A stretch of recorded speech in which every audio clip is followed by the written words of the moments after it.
Bismillah ar-Rahman ar-Rahim. Hello, people, and welcome to Footy Judge Mo, people. Liverpool keep Arsenal in the title race. They refuse to capitalize, of course, on the points that were dropped by Arsenal yesterday. Chelsea fall off even more, which is something that no one expected. 2 points out of 12 in the last 4 games. And Man United provide a good performance away at Anfield, but it is not a turning point, as a lot of Man United think, while Man City are back, and a lot of people are fearing Man City in the title race. I don't think they are in the title race, but we'll talk about that as well. If you're watching this now, hit that like button. If you're watching this on the replay, make sure to like the video. Let's get to 200 likes on the stream, or 300 likes if you are here. So hit that like button. I'm here, of course, with Anthony from Devils Down Under, talking all things Premier League, talking about everything that happened yesterday and today. Just recapping what is going on, like actually analyzing who's in the race, who's not in the race. I have a massive headache. And I want everyone to tell me in the chat. So someone is asking me, Mo, what is your actual name? My name is Mu'min. My name is Mu'min. Fast becoming my favorite content creator in the fan channel. Thank you so much. I really appreciate you. My guy, absolutely magnificent and fantastic. Big up everyone that joined, of course, from Al Ahwa. That was an epic stream. I didn't have a lot of energy for the cooking, of course, because I have a little bit of a headache. And the people that joined, hit that like button first. If you just joined from Al Ahwa stream, hit that like button. Let's get the likes up. Let me know in the comments what you think. I titled this video that Liverpool are keeping Arsenal in the race. Do people actually believe that? I'm going to start by saying this. Before we talk about Liverpool, before we talk about the game itself, I'm going to ask Anthony a simple question. And listen to Luke here. Thank you for the first super chat of the channel.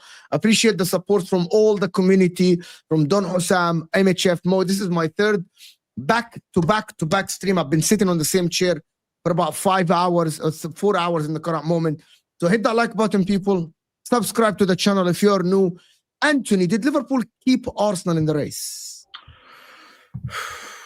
I want to say yes, because 6 points is nothing on match day 20, even when you do have a game in hand.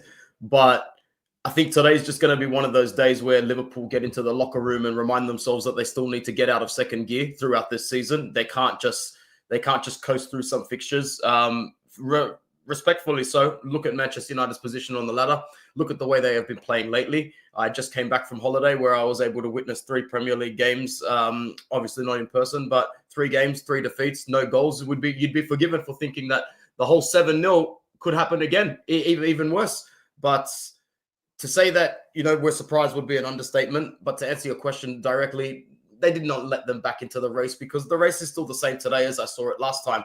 You can't talk about Liverpool letting them back in the race without Arsenal having to explain for themselves why they keep dropping themselves out of the race. For me, it's just going to be Liverpool at the end of the season, because I just think they're the best side. They're the best squad. They know how to put a consistent run of form together, and they will use this as a galvanizing point to move forward and win majority of their games going forward. I just don't see Arsenal collecting as many points as Liverpool. But as always, why you don't see Arsenal? Why you don't see Arsenal collecting many points? Because Arsenal last season, Anthony, went on a mad run in the second half of the season. They literally won 16 out of 18 games. And Liverpool fell off. And by the way, just factually speaking, Liverpool didn't add to their team. Yes, Gravenberch plays at the DM, right? But Liverpool didn't add to the squad, while Arsenal added to the team. Yes, they have Saka injured. Yes, they kind of regressed a little bit. But if you talk objectively, Arsenal last season they have evidence in front of us for this particular team that they went on a mad run. What is stopping them this season, you think, from going into the same run? Mental block again. Always ready to pounce when they still need to go 1 or 2 extra steps. But when it really comes down to getting that 1 step forward, or just decreasing a little bit of a gap between whoever's in front of them, they always seem to fail that every single time that they reach that hurdle. I don't think they were fantastic against Brighton. I thought there were passages of play where Brighton looked a lot better. They weren't good. They weren't good. Their shot conversion was absolutely awful as well. And they're going to need some real leaders. They're going to need some real leaders to get them through a tough period, especially around February, March. But we'll see how they go. We'll see how they progress in the Champions League. We will see when if they can qualify for the what position are they in Champions League? Are they looking to qualify in the top Arsenal 8? in the top 8, yes. Arsenal are in the top 8. So we'll see what happens there as well. A lot of it will come down to fixture congestion and the calendar next year, and every point will be. But Arsenal like have a deeper gold. squad. Arsenal have a deeper squad than Liverpool, in a lot of people's opinions. What good is your depth if it's not performing to the level that you need it to perform, though? It's like having a bunch of nice cars in the garage that aren't registered or roadworthy. But I'm not going to go that far to say about Arsenal. That's me just going that extra step now, talking about what you are. But it can flip very quickly. That's why I said, of course, they're still in the title race, because 6 points, 9 points, it's match day 19-20. And no matter who has a game in hand, there's still not enough breathing. There's not enough distance to breathe. That's for sure. Not for Liverpool. The thing about Liverpool and Arsenal, guys, there's over 300 people here. Let's hit that like button. Also, Anthony's channel is in the description as well. So go and subscribe. We need to support my guy. He needs to get to a 1K subscriber, guys. So one of the mods, please put the Anthony's channel in the description as well. Thank you.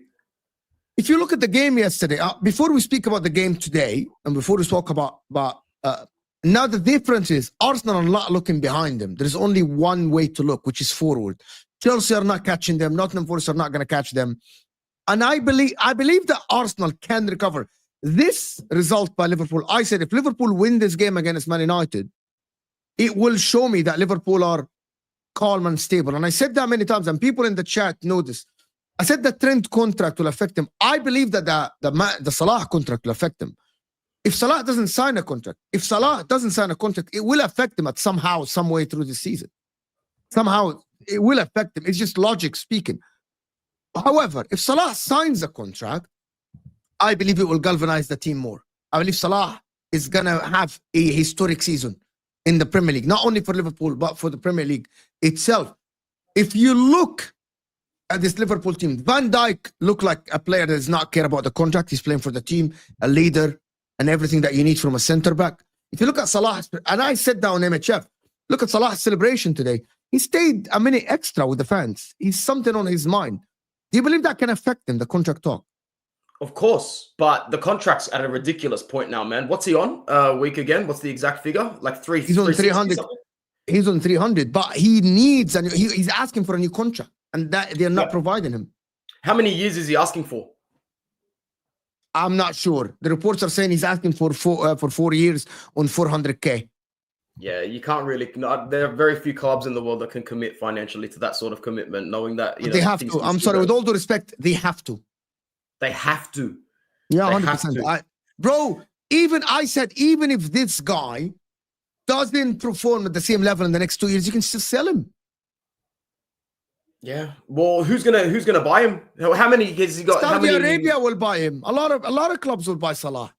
Does he? Well, yeah, of course. How long's left on his contract? 6 months or 1 year and 6 months? 6 months. 6 months. So they need to organize a renewal for 1 year, 2 years, and it looks like what Mo's going to do is hold them a little bit more to ransom for the years ahead. Fair play to him if they want to, but if he wants to sign a new contract with the intent that if an offer comes after he signs a contract that they can accept the offer, then by all means, they did it with Luis Suarez to Barcelona. Literally signed him and told him, okay, as soon as they're willing to pay the money, you can go. We'll see. That's what I think will happen. But to answer your question, of course it will affect them. The longer this goes on, it will affect them. And Trent did not play like a player that should be being scouted by Real Madrid today. Absolutely. But his head is turned by Real Madrid. That is the thing. Well, what did you say? Sorry? His head is turned by Real Madrid. Yeah.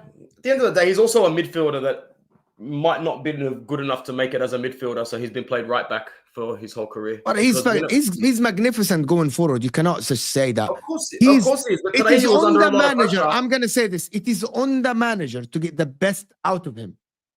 Yeah. Today he was under a little bit of pressure and he just started playing hoofball. But today's an anomaly of a fixture. It's Liverpool versus Manchester United, which is why when we get to the game, you won't hear me praise Manchester United half as much as most people have.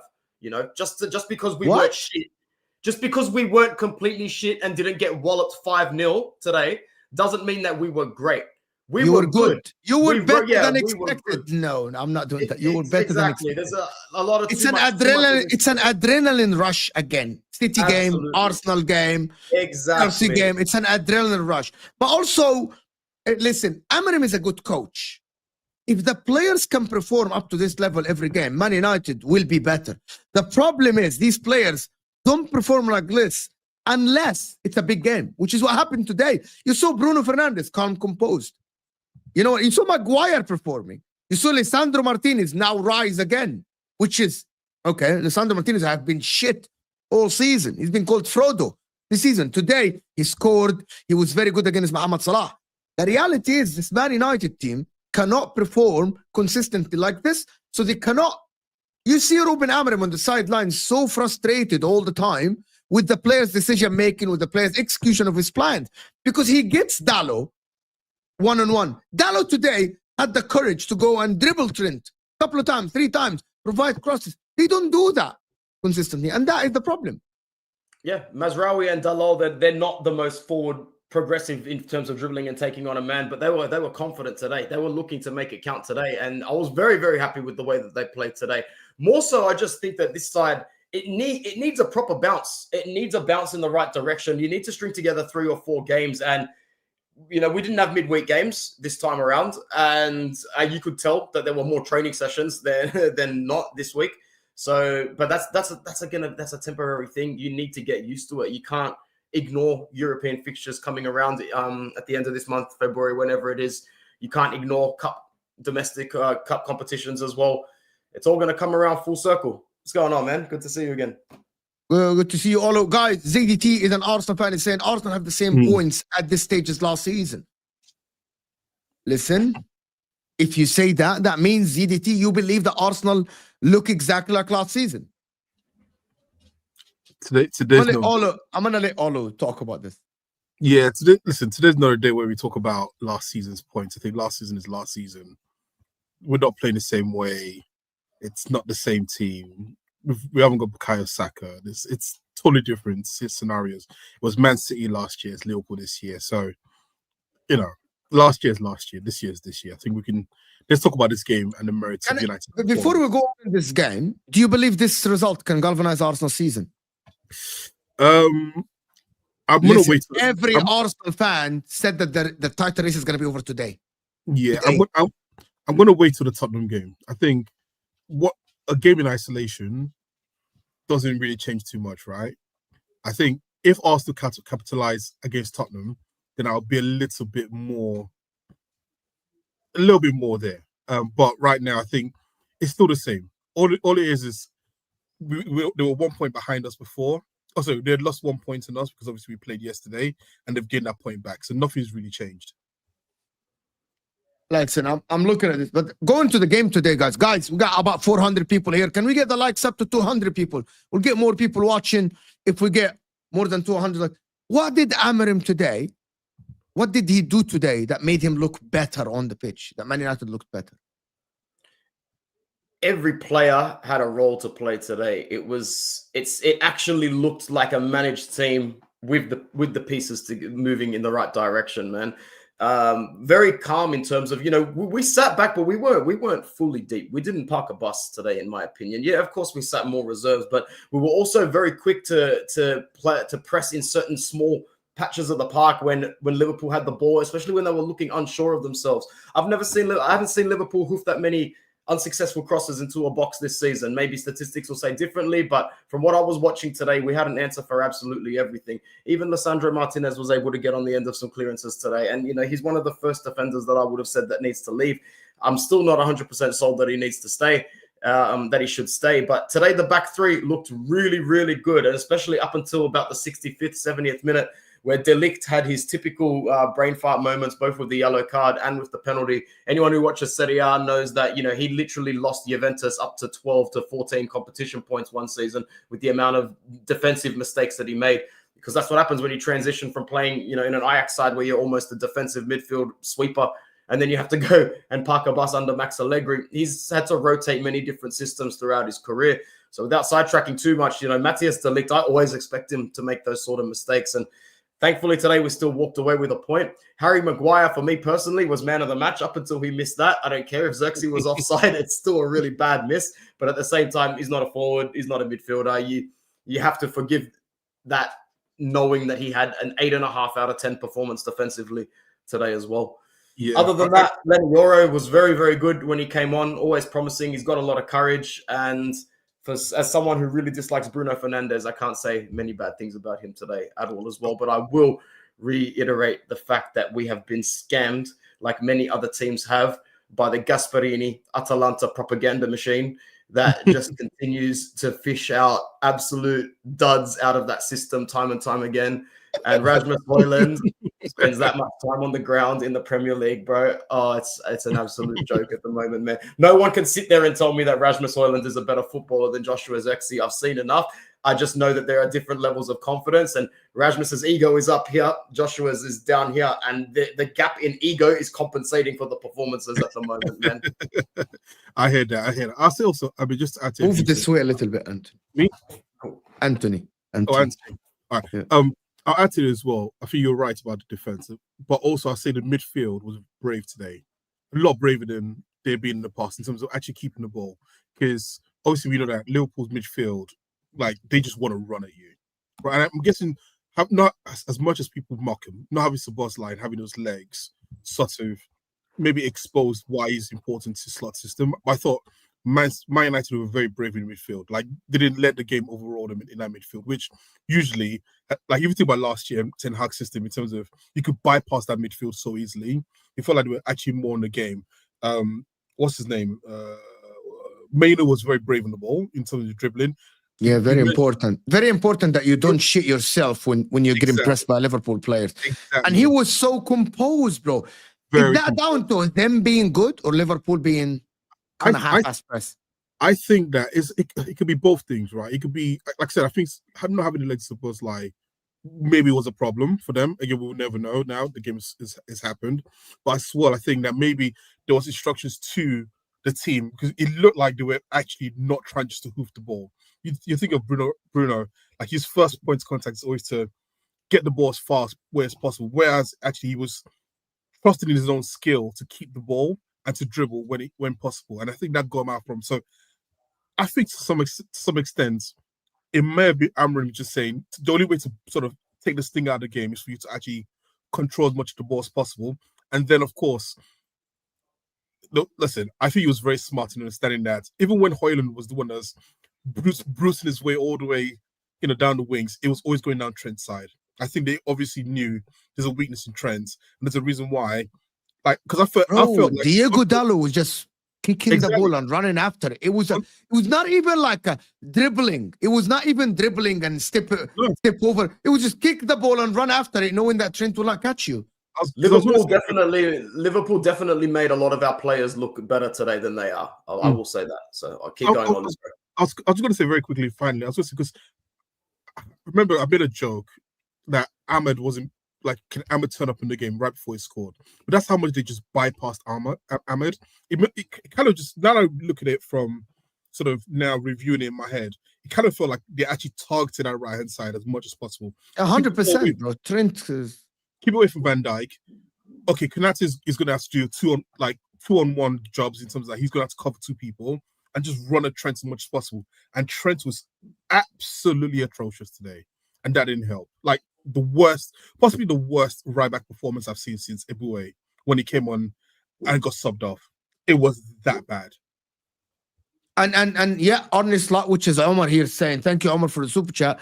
He's saying, I believe Slot should be blamed for game management. Trent at minute 50, 55, should be subbed off. Should have been subbed off. And he kept him on the pitch. He wasn't providing anything going forward, nor defending. And that is something that he didn't see. He didn't see, to be honest. And I don't understand how Arne Slot. Do you guys believe, and this is my belief as well, and I want to know if you guys see the same thing. I thought that he kept him on the pitch not to break him, hoping that he will get better by time. And I think that even made it worse. And I thought that Arne Slot should have been a little bit more brave, should have been braver than this. Take the guy off.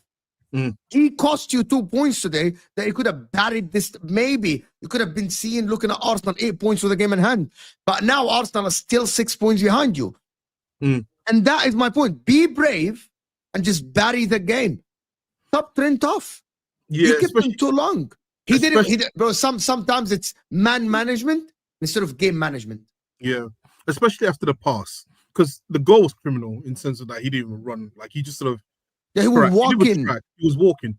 But when you remember when he passed the ball to nowhere, and and then Van Dijk obviously gave him that stare. That at that moment, like any manager would have just said, right, you're coming off. You did not want to be in this game, and it kept on for a little bit longer until I don't know.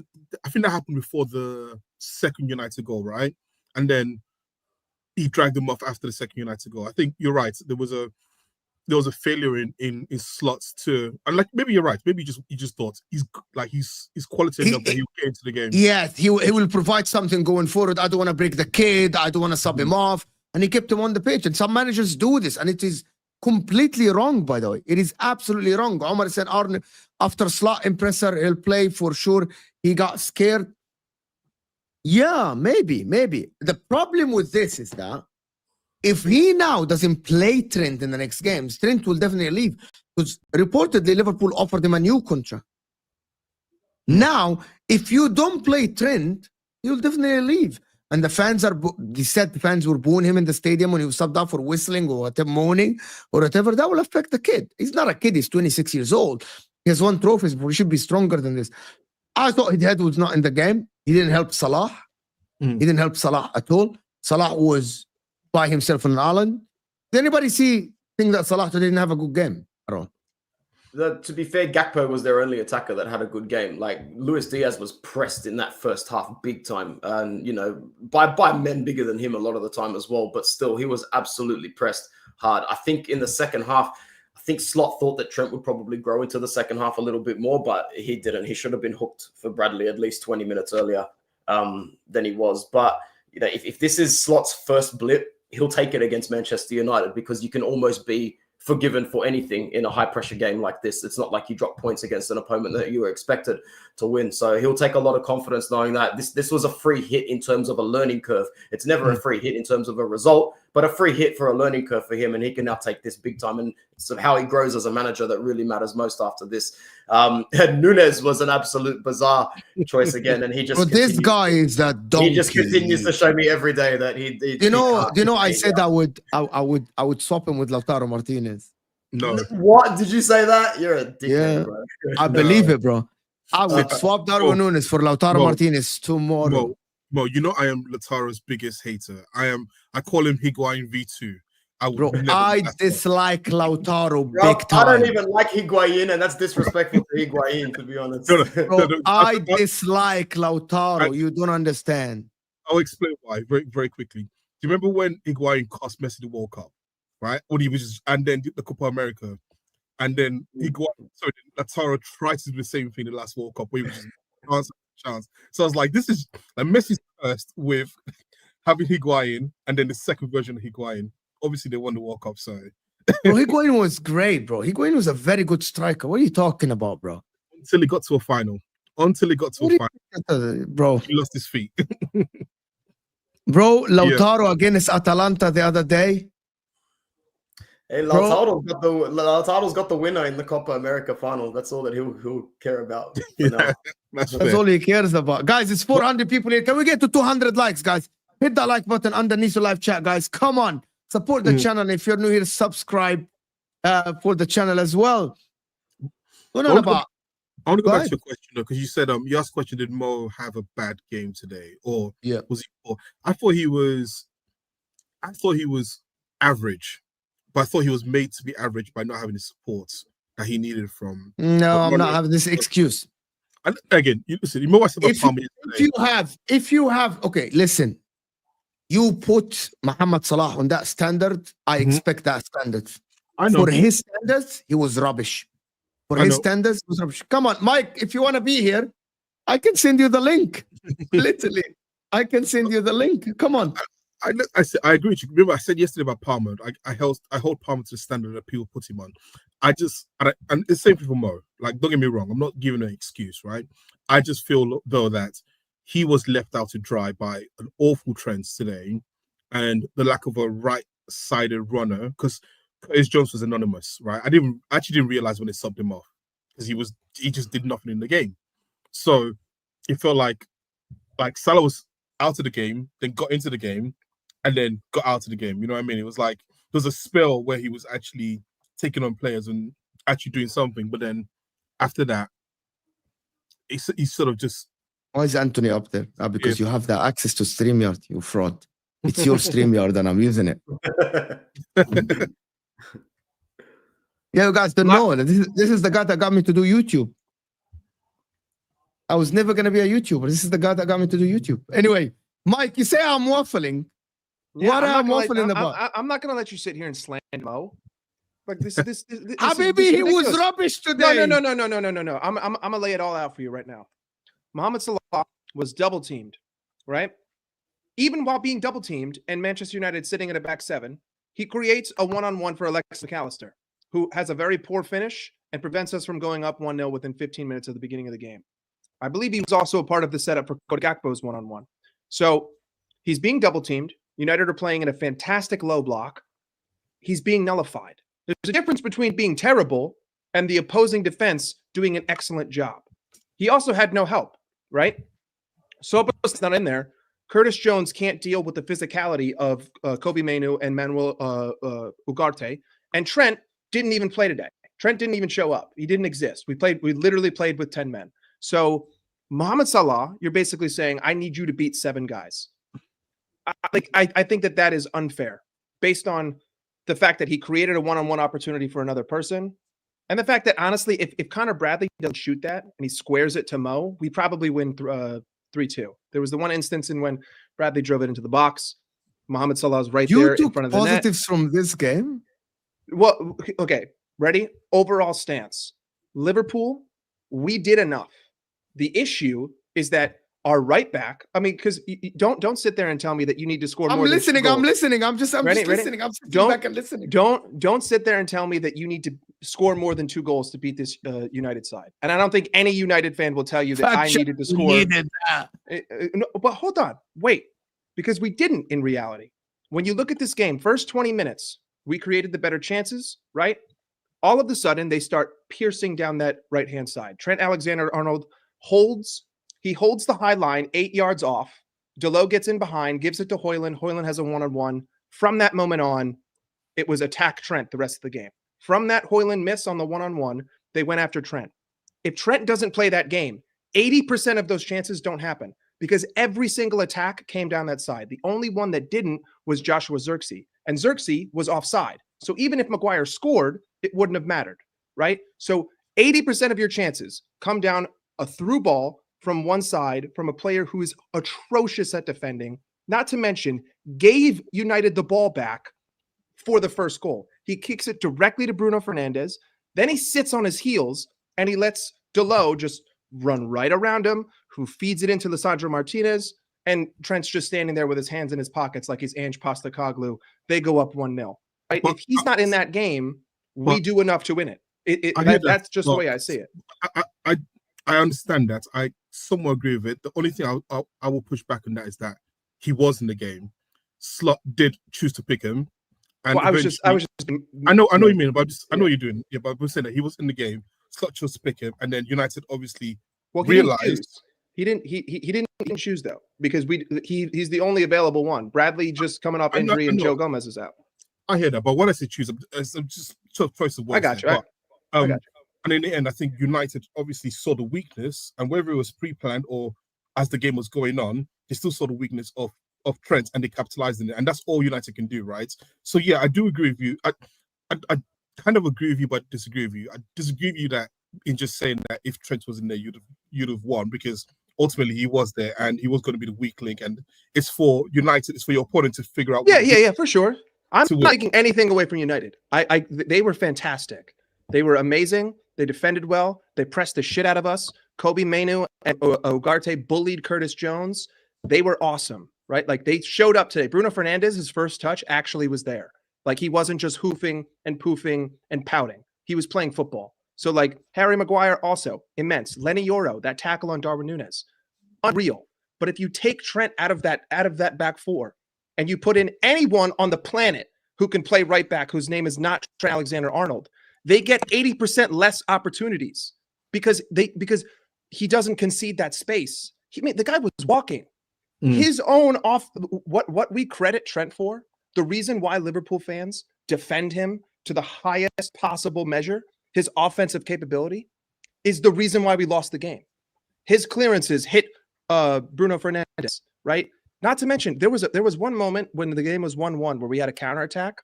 You had all three of our attackers on the left side, and I think it was Lisandro Martinez at the halfway line.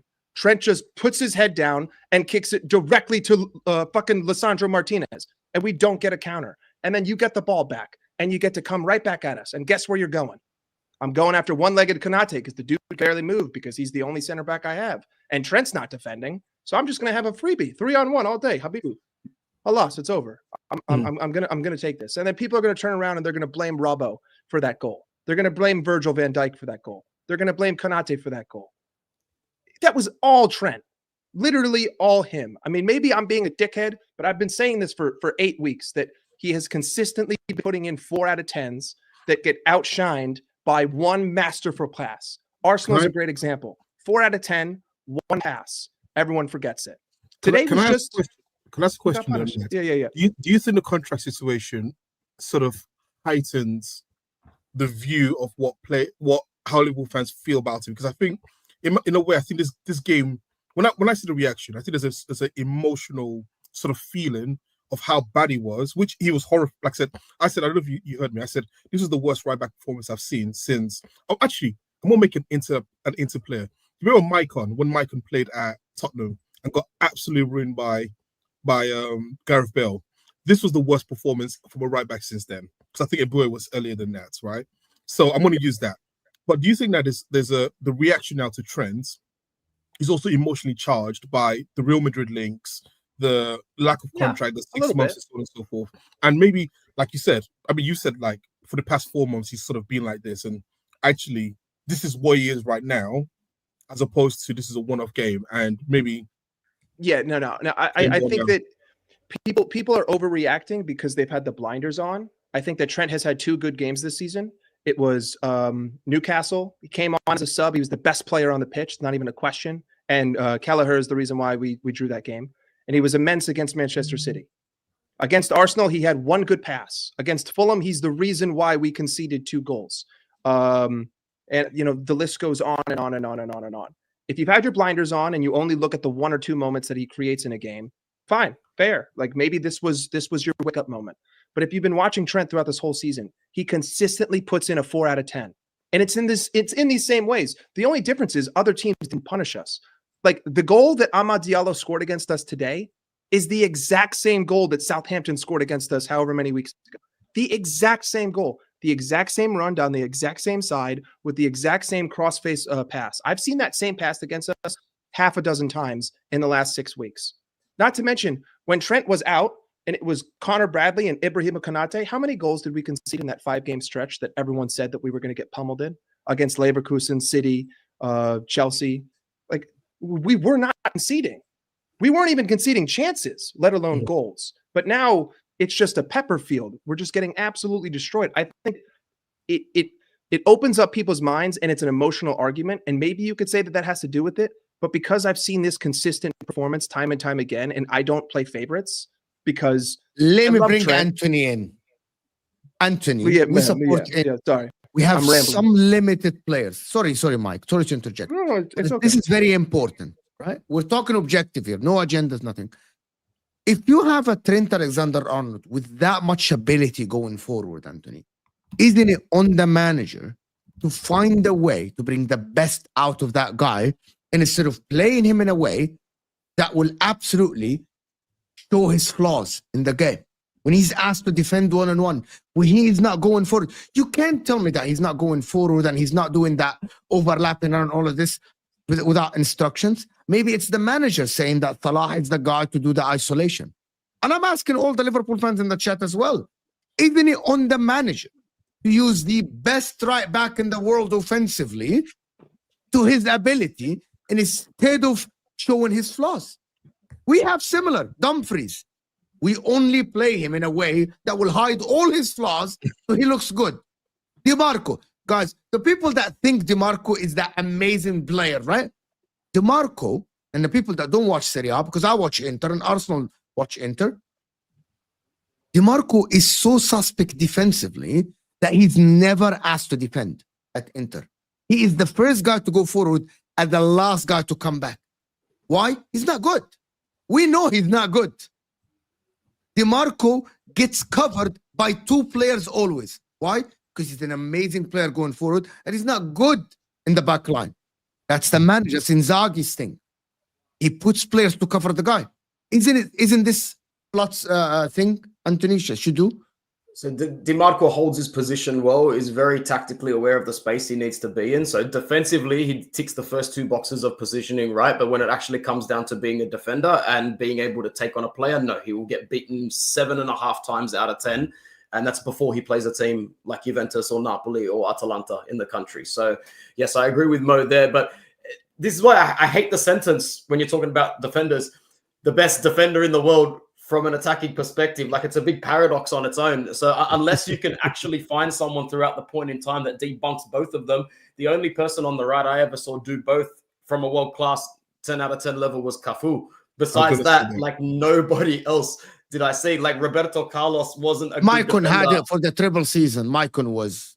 Maicon was fab. Maicon's always been up there. And like, there are a few Brazilians in the world that I've met that might say Maicon, but everybody says Cafu. And to be honest, up until he got slandered over the media, most people put Dani Alves over Maicon, to be honest. But I never believed that for a second. I thought that was more bus or hype. Michael, you can go for it. I know you want to interject, man.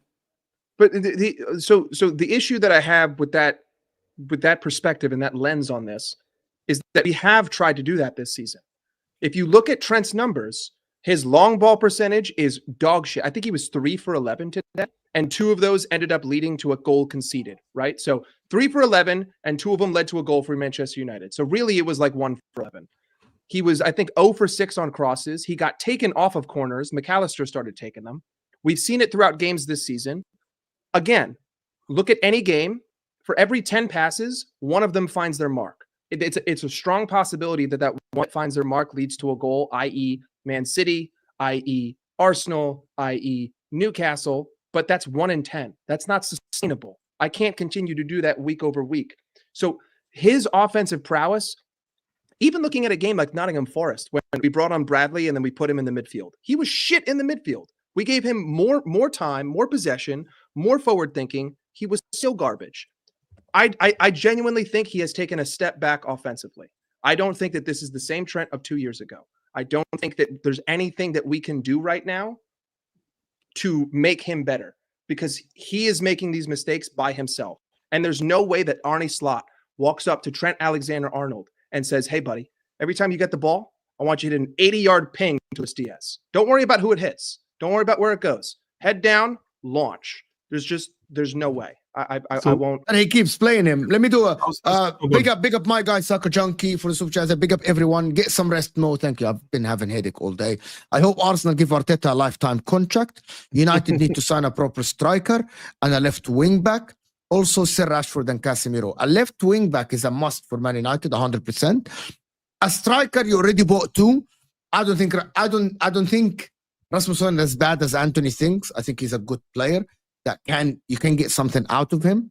But Man United are gonna destroy him, of course. But Rashford has to go. Why is he got to say Arsenal in the middle of everything? Like, he just randomly put Arsenal in there. Just leave us alone. I have to respond to somebody who is calling me out in the chat. ADE. I want you to go back into earlier this season when people said that Trent went from utter garbage to just garbage defensively. Tell me how many times it was actually Ibrahima Konate, because the only times that anyone can say that Trent looked good defensively was when he was ushering them to the byline. And then what happened? They still got the cross off, and it was Konate who sent the cross into the crowd. Trent has not been good defensively this season. He has been shit. It's just that we're used to him being dog shit. And the only reason why he's been shit is because Konate's there. And then the second Konate went out, all of a sudden we conceded the same amount of goals that we did all season in December, right? Every goal that we conceded from August to December was scored from December to January. And Konate wasn't there, and Trent was. Trent's alibi is gone. Trent was not good defensively. So, do you know what's funny about Trent, actually? Now I'm thinking about it. And, I love doing some of these weird comparisons. He reminds me of Pirlo and Riquelme, right? players where they're so good, but you need to put someone to sort of babysit them. Like, do you remember? Like, if anyone who watched Riquelme at Villarreal, fantastic player, but Senna had to be next to him to babysit him because Yeah, I basically remember that. Senna used to do all the dog leg. all the dog work. That's Konate. my Bro, God. Konate is our best Yeah, defender you- this season. you- He's our on. best defender. You think of Pirlo, Pirlo right? had Gattuso and Ambrosini like maniacs next to him. Exactly. Maniacs next to him. Now in world football, You haven't even gotten to the defenders yet. exactly. But Yeah, is that- but to be honest with you, Pirlo is way superior to Trent. of course. But what I'm saying is that, and this is the point I'm going to get to. He's my favorite footballer This after R9. This is the first right back I could think of in the world where specifically you need someone to babysit him. Like, you know, people normally say right backs or left backs, good going forward. Like, it's the cliche, good going forward, poor defensively, right? So many right back and left back people say about that, but no one ever says, actually, you need to put someone to cover them. And Trent seems like the only player in the world where you actually need Yeah, to take but a he player is in the history of fullbacks. He has a right leg that is so superior to a lot of fullbacks that we have seen. He Yes. is not a balanced true. right back. He's He has definitely an not X a factor. balanced right back. He has He's an X not a factor. bal. Yeah, he has an extra. Like, he can be a game winner for you from the Mhm. fullback. So that's why Szoboszlai was essential. That's why Henderson was essential. That's why Konate at top level was essential to cover the side. But to be honest with you, I would say that Trent this season, as Mike said, was not dog shit. He was, I wouldn't say he was shit. He was okay. He was okay. He had some very good moments. He locked up some good wingers. He hasn't been. But this game, and the problem happened in this game is that Konate is just leg. coming back. It's Mm. just coming back. He had no option but to start the guy. And he was running like a maniac the whole game trying to cover Trent. Because every time Dallo pushes the ball, Konate is there to cover, trying to cover. Every So time. There easy. was very limited time where Konate just stood his ground knowing that Trent will cover Dallo. It didn't happen. He's always happened. trying to cover Trent. And that is, so he has to be on alert on the forward behind him and on Trent being dribbled. And that is a Aaron- massive problem. Aaron in the chat says something which is actually very interesting. I think we can debate this. He says Trent can defend, he just doesn't want to. So this is the question: I disagree, but it's Is it impossible. can Trent defend, or does he just not want to defend? Which is it? To a certain extent, when Trent first came up through the ranks, I wouldn't say that he was a great defender, but he would put in the effort, right? Like, he would be bombing down the pitch. He would always sprint his way back and at least put the guy off, right? Like, he would Yep. cover the space. And that's all I want out of Trent. I'm not asking you to win every duel. If Connor Bradley comes in, gets more duels in 60 seconds than you did in 83 minutes, whatever. All I want you to do is cover the space and usher the player to the byline. I trust my center backs. If you would have forced Dalot to the byline every time today, rather than conceding space, I think I would have been safer, right? Just cover the lane. That's all you have to do. The issue is that when you look at him today, he was fucking walking. When you look at that, Yeah, it's Go shameful. back, It's shameful. look at that Lisandro Martinez goal. yeah. He gives away possession and then he's walking, right? Bruno Like the Fernandes, biggest Bruno Fernandes going at the pitch, and Trent is literally looking at him. walking. He's literally walking. He's not even aware of the run that Alessandro Martinez is doing or the pass that is there. He's not. It's absolutely horrendous for a defender to not be aware of the runs that will come in. I'll say also, like, again, I'll say his body shape when it comes to defending is so weird. Like, he never seems like he's trying to usher a player to a certain direction. I think you made a point, Mike, in terms of like you want to push someone outside. But even there was a time when I think Dalot actually went on the outside and went past him, like it wasn't there. And Dalot's not the quickest player on earth. No, and he still found a lane into being able to cross, and he got blocked, right? But it's one thing is effort, but another thing is like it looks like from a basic defending standpoint, it's so easy to turn him inwards or to get inwards from him. And I've seen Martinelli do it, which that Martinelli hasn't got the brain power to do it against a competent defender, right? But even on the outside, he just seems to like give players so much space. And this is where is a good question regarding, is it an effort thing, or is it that actually the fundamental basics of He's not aware. He's not aware. He's not aware.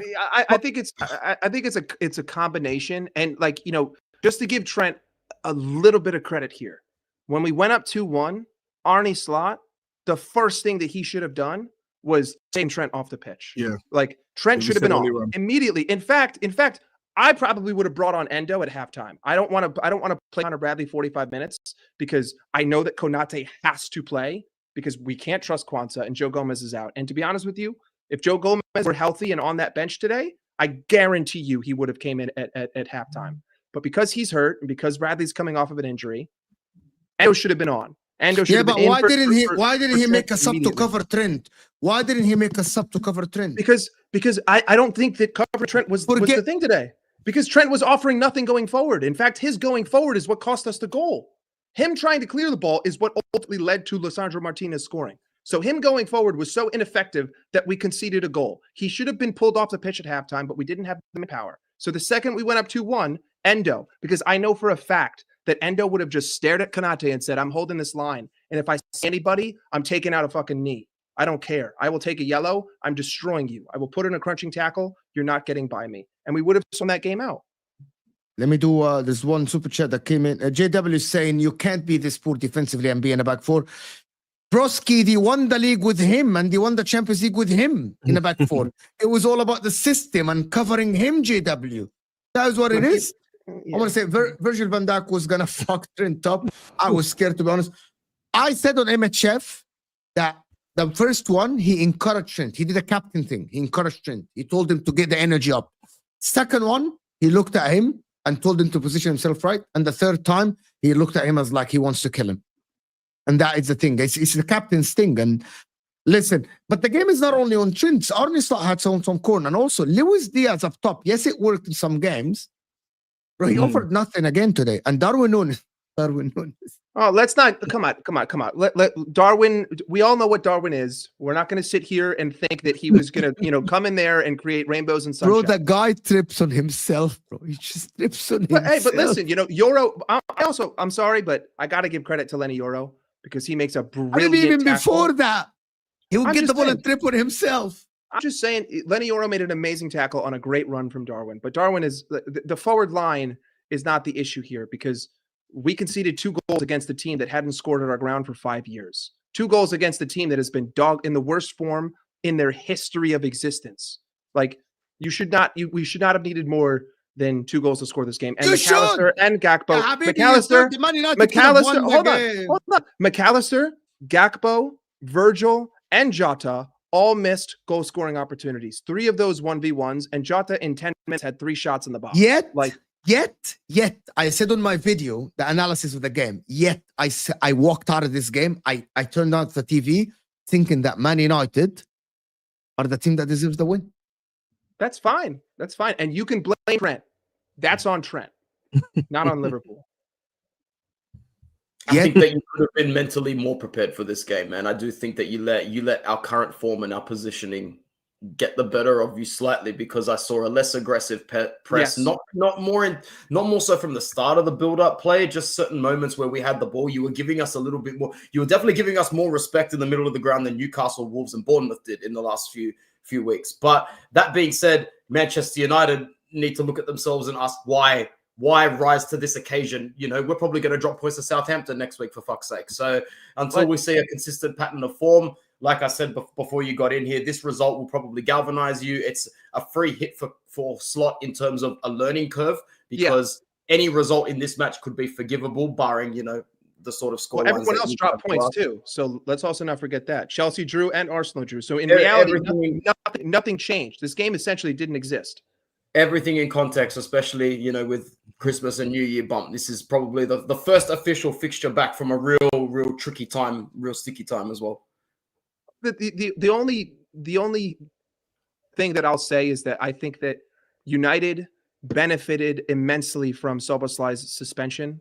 Curtis Jones he's not the physical 10 that's going to be able to deal with Kobe Mainu and Ugarte, who did a fantastic job against him. I think that your press did well. I think that you were more eager to win duels. You were more eager to cover space. You were more eager to counterattack, and Amorim did the game plan that I thought they would did. I predicted a repeat of 2020, like a really stinky game, 1-0, and we score in the last minute to make it 2. I didn't think that this was going to be, a blowout of any kind, But every United player who hasn't shown up for 6 weeks decided to fucking show up today. Can I just say, because I got to head off Mo in about 10 minutes, but I did want to say Kobe Mino did play well today, and I would agree it's because he did pick up his balls and just follow through a little bit more. However, he does not suit a double pivot role. I'm a big fan of Manu Agate, and I think that's a big reason why Manu is allowed to grow in this sort of role and position, because that's not his default position. Because too many times when he turns his back and when he just gets dispossessed and he's low and he's too slow to get back on a transition as well. I know he's growing still into this role, but I need to see him with more space and not in the middle of a double pivot in this formation. I just need to see it a bit more. For me personally, you got to get Fernandez back into that position. You could have just switched them up a little bit more, because Fernandez, while he did play well today, he basically played every position except a left-sided number 10 or a left attacking forward in that sense. Yeah, I agree. I think Minos is a curious case for me. And the more I think about him, the more I'm starting to feel like I don't know where he's going to fit in this United team. Like, just in general, because he's not a defensive midfielder. He's not really an attacking midfielder in the traditional sense. Like, he's sort of, and he's not box to box. Like, he doesn't have the pace, like you said, to be able to sort of drive. He's got a strong run, but he's not going to beat you for like 10 yards. You can get back to him very easily. So it's sort of a weird situation, because obviously he's talented. He's a very good dribbler. He's got a decent pass in him, but it kind of feels like he's going to be one of those players where you can't actually pinpoint where to put him, because I just, like, I don't know. I don't know. Yeah, maybe it's just me being a bit mean or a bit too harsh. I don't understand. Kobe, for example, is a fantastic player in just a midfield three. McAllister position. Where would you put him? McAllister position. McAllister position. McAllister is good at passing the ball, right? And it can drive. And Kobe Mino is good as well in passing the ball around. I think. You guys know. I actually think Kobe Mino is a generational talent. I still think, and I think he's a generational talent. I think he has exponential. People forget that he's not even 20 yet, I think, if I'm not mistaken. Is he 20 even yet? No, he's not 20. He's still very, very young. I'm pretty sure he either just turned 20 or he's still 19. Okay, but he's a generational talent. No, okay, let me. Okay, I just thought about Percy right now, right? And in terms of physicality and pace, Cesc Fabregas. Guys, he is not small. Yeah, no. But I'm not talking about. I'm talking about Cesc. Look at He's Cesc Fabregas. 19 years old. What is going on? Wasn't Conte like 5'2"? Like, size is not matter. He is not small. I'm not talking about size. I'm talking about the fact that basically, I think Cesc was never the fastest player, right, on the pitch, but he could get around the pitch a lot. Kobe seems like he doesn't get around as easily as he should for what looks like a specimen, right? And that for me is where I'm looking at him thinking, like, he might start to drown in a midfield not built for his strength. Was Trent at 19 years old when he first came to the picture of Liverpool a generational talent? I think he had generation. I think he had potential to be that. Okay, so maybe I labeled it. Maybe it's the same. Yeah, maybe. I would agree. If you said potential in front of generational, then I would agree with you. I think maybe I said generational. I meant generational is the same talent, for example, that Trent had at that age. Maybe the problem is people want to measure it versus a Yamal or a Messi. No, that's different. Cesc at 16. But Cesc is different, bro. Cesc was bowling at 16 years old, but that's the point. Generational means a class above the generation that you're in. I genuinely think this guy, Kobe Mino, if this guy was playing at Real Madrid, for example, he would have been amazing. But he's not playing at Real Madrid. He's not playing at Real Madrid. And the problem is he's playing at your dusty club. And not a good Manchester United at that. Exactly. Thank you. The problem is the team around him are not helping him. The whole culture of the club is not helping him. Changing managers is not helping him. And that is the point. I think this guy needed a better environment, Anthony, to flourish. And it's not provided to him at Man United. That is my... It's going to be provided now. So this is the kid's chance, because we know that the project is serious under Amorim. And if it is serious, then Amorim will get a few pieces in the puzzle, whether it won't be January, but the end of the season. And then we could start seeing a little bit more flourishing from Diallo, from Manu as well, and from a couple of others. But I don't think that we need to put any more pressure on the kid. And than he gets already, because I like his calmness on the ball. I like his awareness. Yes. I think he's very, very good at the moment. And if he's already being fostered to learn multiple roles, it can only help him in the future. So no one's going to be The talking guy about at Mo Moves or anything 18 like years old was so composed in a shit Man United under Ten Hag. He was the only spark in that team. The only spark in that team. This is why he went to the Euros. People don't understand this. The problem with Manchester United, they don't provide a good environment for players like Kobe Mainoo to learn and grow. The pressure is immense, and he's asked to lead the team at 19 years old. Are we crazy? You know what? I'll say this. Having Ugarte, maybe, as opposed to having Casemiro last year and having actual legs. I mean, I looked in the chat. Someone said about how he played well in the Euros, and he played better than Rice. And I just believe that in Euros, Rice had to do all the legwork that allowed him to flourish. And I think having Ugarte, Which is fine. Exactly, and having Ugarte might be the thing that allows him to be better than what happened last year. Because I thought last year he dropped off. Was it last year? Sorry, start this year. Sorry, he dropped off in comparison to what he was doing at the start of last year. And I think being next to Casemiro definitely was holding him back, because both of them can't run. You guys can't tell me that Kobe Mainoo doesn't have a good first touch, doesn't have a very good composure on the ball, doesn't have a dribble on him, doesn't have a good pass on him, doesn't have a really good ball control on him. He's not small as well. I think he can be a great 8. I think, and he's not that slow in terms of like decision making. Today he was good in decision making. That is what the Kobe Mainoo 2 years ago. I remember before he got in last season, 23-24. I think he's very good. I think if this guy, for example, plays for an Arsenal team or a Liverpool team, I think he would flourish. He plays for Man United, and that's why I told Terry on the football terrace, Kobe Mainoo needs to go.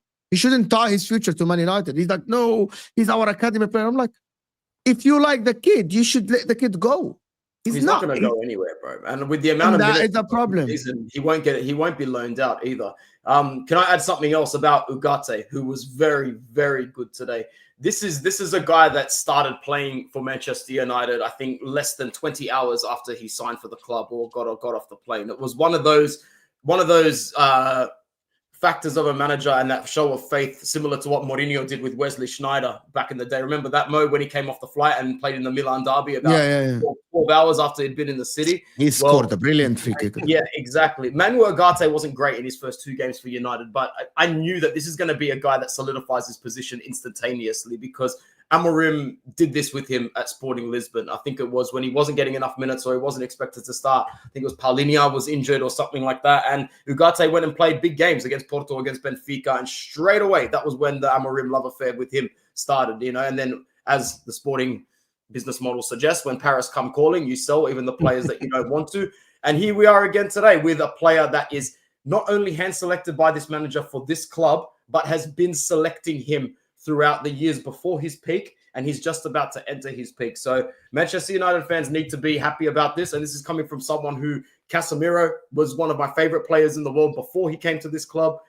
He's still a player where if I woke up tomorrow morning, rubbed my eyes and saw an article, Amorim says Casemiro is staying for another year or whatever, I'd be like, thank God for that, because that's a level of class and experience that I really want going forward under this regime. But if that doesn't work out, guess what? In terms of replacement wise, it's perfect. It's absolutely picture perfect. You can't ask for anything more than that. Mo, thank you so much for having me on your amazing channel. Keep it growing, keep it flowing. You're doing everything great for the community. It was nice to see you again, Olu. Very nice to meet you, Mike. And thank you to anybody who subscribes to Devils Down Under from here. Thank you. I really appreciate it. Chile, Anthony. Go to the title race. We'll talk about the title race. See you, Anthony. Thank you, Habibi. See you, brother. Thank you Cheers. so much. What race? I'm going to tell you a couple of super chats, and then we'll talk about the race. A couple of super chats. Redlan Taranga saying, disagree. Mike capitalized when the opposition dropped points. That's title race top. Absolutely. Thank you, Redlan Taranga. Liverpool should have won today. And Omar is saying, Mike, if we do not do any signings in January, how do you think the season plays out? And before you go on, guys, we have about 450 people here. Can we get the likes? Can we get the likes to 200 live? We're 30 likes away from 200. Hit that like button, people. Keep supporting the channel. Come on. At the end Can of I, the before you go on, can I just say, Ugarte, I'll respond to this. It's about Man United. Ugarte and Meno work in the midfield. Give United a proper wing backs and a striker that fits Amarim's system, and they will flourish. I agree with you. But Bruno Fernandes, Amad Diallo in front of them, they will need to do a lot of hard work, and that's Amarim's system, basically, having a box midfield that works so hard. And I think Bruno today did that. So I think it will work. 3 good defenders at the back, not making mistakes, 2 wing backs that go up and down. And I think Man United will be all right. You just need about 4 signings, to be honest. 4 or 5 signings at least. And then you will be all right.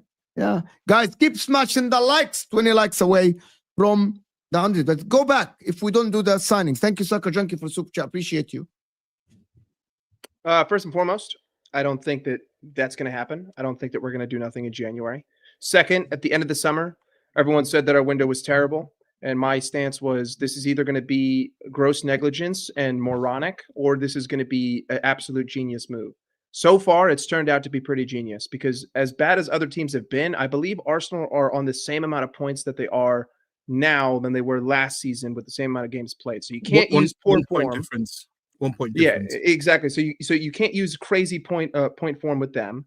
You could make the argument that Michael Edwards and Richard Hughes could have possibly foreseen a drop off by City. Because many people were calling it within the City camp. So to say that those people would not have seen that, to me, I think is negligent. Ultimately, when it comes to the last month and a half, all 3 draws, individual mistakes. Fulham, individual mistakes by 1 player. Newcastle, a goalie bozo moment. And today, individual mistakes from 1 player.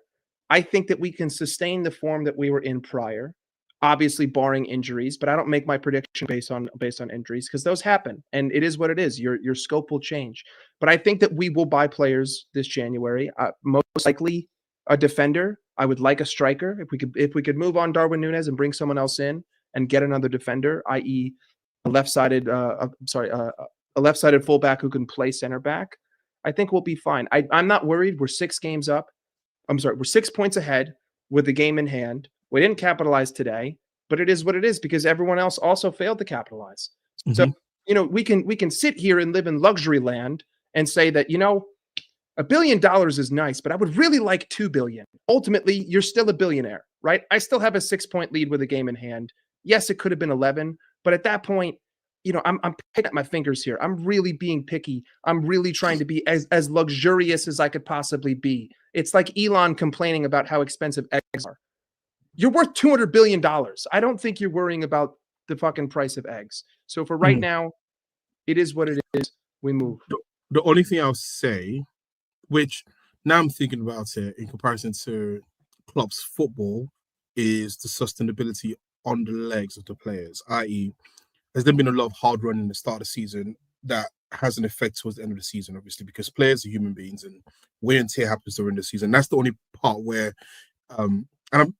I've said that slot system seems to be a combination of the rock and roll football that Klopp could have with a little bit more control. So maybe there are enough, there's going to be enough juice in the tank to sustain this level of performance that Liverpool have had at the start of the season.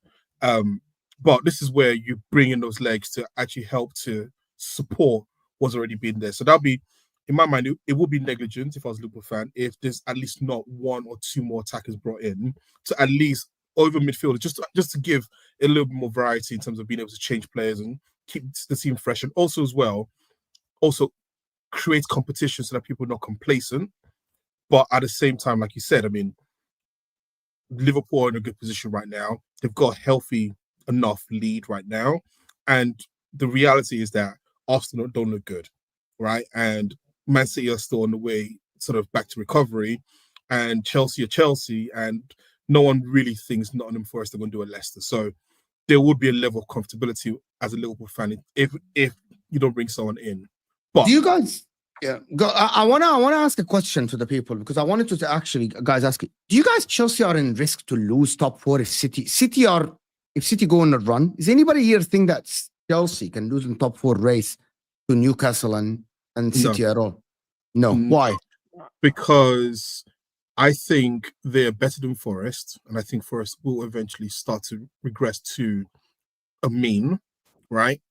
and I think they're better than Newcastle in terms of just the individual talents they have. I think on the day Newcastle can raise it, but I think Newcastle at the same time can go on a bad run. I think this Chelsea team is better than them. That's why. So I'm just taking it on there. I think Man City will make it in. Obviously Liverpool, Arsenal. And I think that, Nottingham Forest will start to regress at some point. And I don't think Newcastle are that much better than Chelsea to take the fourth spot. I'm not sure. Go ahead.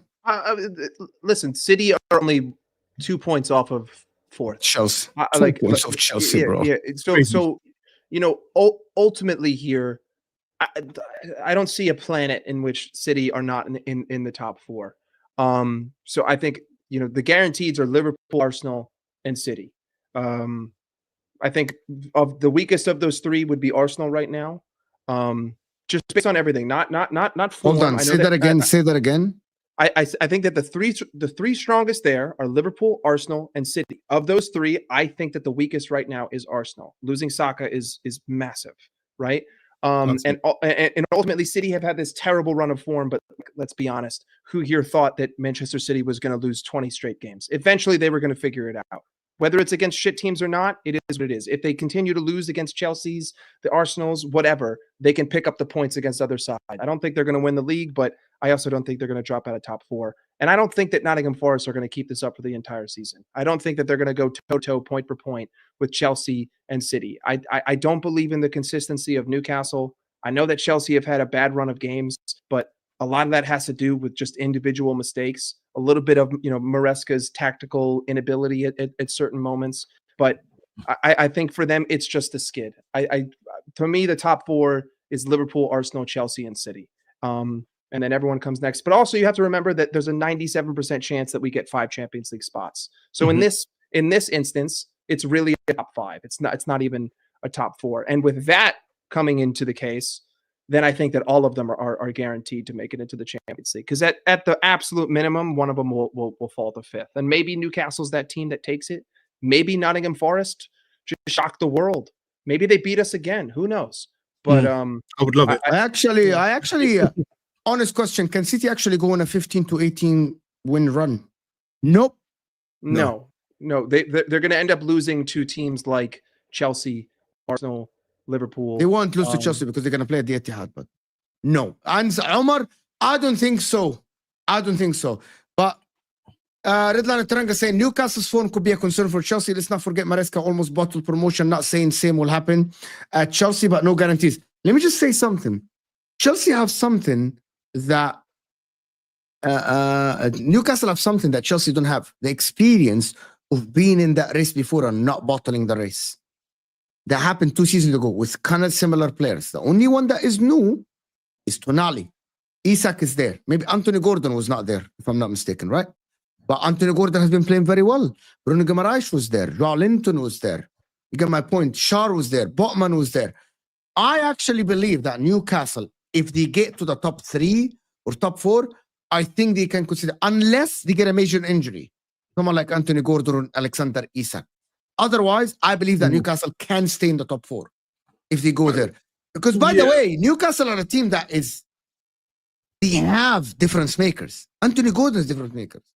Bruno Guimaraes is different. Now, I'm totally believe in Bruno Guimaraes. I didn't like him before, but he has evolved his game even better than before. And Tonali being there, provide him with freedom to go forward. But Isak can't get hurt. Isak does get hurt quite a bit. And also, I think my thing about Newcastle is I think they're still a very emotional team, i.e. the feed of the crowd at St. James's Park, right? And I know that you've gone away to Tottenham. And actually, you look at the second half of that Tottenham game. Tottenham were awful first half. But that was by design. I know, but still Tottenham grew into that game. I'm just trying to say, right? Yeah, well. Obviously, they absolutely ruined Man United, but United were awful that day. I still think that, Newcastle are quite emotional. Like, when the backs are up, they're a dangerous team to play against. But again, it can switch very easily where they become a team where it's actually easy to pick up points, like what happened before the 5-game sort of win streak. That's why can I claim something, Olu? Eddie Howe has way more experience than Enzo Maresca in managing. Years of managing more than him. Fair. Years. That's fair. Years of dealing with adversities at Bournemouth. Years of dealing with adversities at Newcastle. Enzo That's Maresca doesn't have that much experience. No, But that's a fair point. It might not come down to a race between both of them, because it might just be the fact that that's the top 5, and then everyone's in the Champions League. You think Because Nottingham Forest are going somewhere? No. You're not understanding. If you're talking about Eddie Howe versus Enzo Maresca, what I'm saying is that it might not be a competition because they both might get it. Of all How? those teams, So you think of all Nottingham those Forest? teams, So you yes, have to yeah. you have to pick a team. You think Nottingham Forest?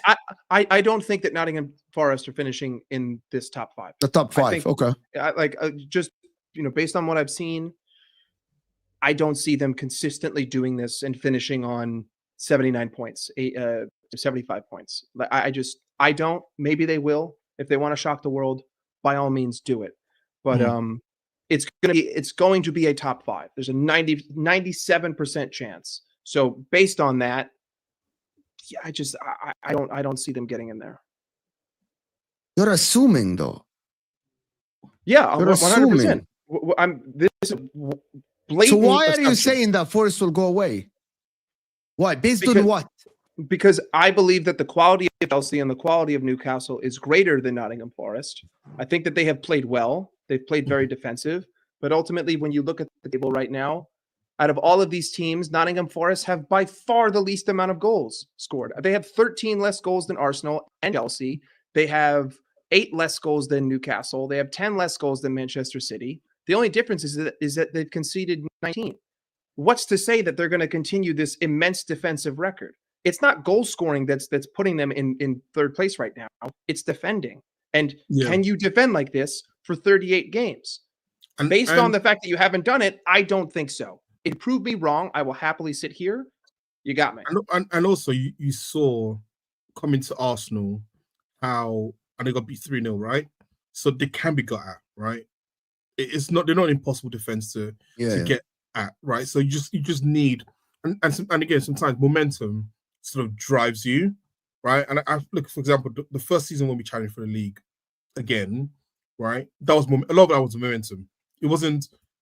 I think something was designed, but a lot was momentum. You're winning one game, you're winning next, you're winning the next. Yeah, win brings a win. Yeah, I know that. Exactly. Feeling, yeah. You're in a position that you never thought you'll be in. I think they're in that.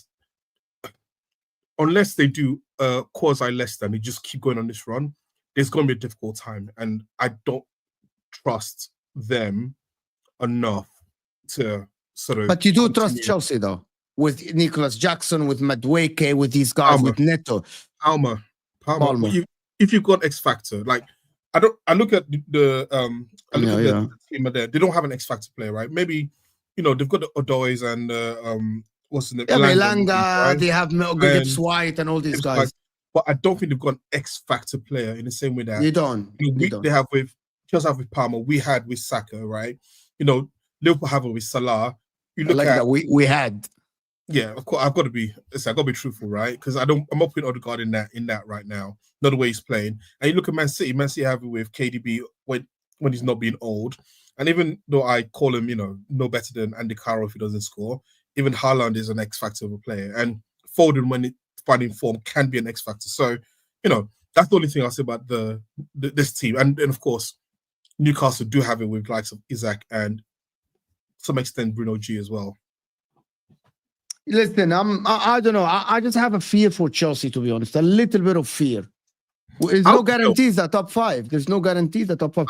I did not expect Chelsea to collect 2 points out of 12, bro. 2 points out of 12 I hope they fail because I remember when Ches was on this before and I said that Chelsea will finish 8th. So if they fail, then I'm right? But I've been eating humble pie this season, so I have to be fair. Guys, let's get the likes to 200. 2 likes away from 200. Listen, I'm not going to keep the guys for long. It's actually 2:05 here for me. Tomorrow is the Rational League. Guys, all of you guys, this will take you to the Rational League stream tomorrow with Rory, Nobbins, Tom, and Dan. I want you all to go and like that video, please. Hit the like button. Turn on the notification bell for that video. Smash the likes here first. Let's get to 200 likes. 1 like away from 200. Smash the likes on the Rational League stream tomorrow. It's happening at 2 p.m. UK time. So hit that like button now. Smash the like for tomorrow. and turn on the notification bell. I want to. Anthony's here. Make sure to subscribe to Anthony's channel in the description as well. Mike joined us. Appreciate you, Mike. And this is a very chill stream, actually, guys. Olu joined us as well. Fantastic stream. Footy Judge Olu in the middle, as you guys can see. And we'll see you guys tomorrow in the National League. So hit that like button there. And Tom is going to cook Trent. We'll see you guys. No, he's going to defend Trent. He's going to defend Trent. Tom is going to cook Trent. Listen, I've been cooking him. I've been cooking him for 6 months, and people have been coming at my throat. And now everyone wants to wake up because they can finally smell the fucking roses. All I'm going to He's say gonna is, cook Trent. all I'm going to say as an Arsenal fan is, I am ready to get disappointed again. I'm back in the faith and ready to get disappointed again. Expected hair flips. It's very high, very high. Okay, we'll see you guys. And Cheers, we're out bro. of here, people. Cheers.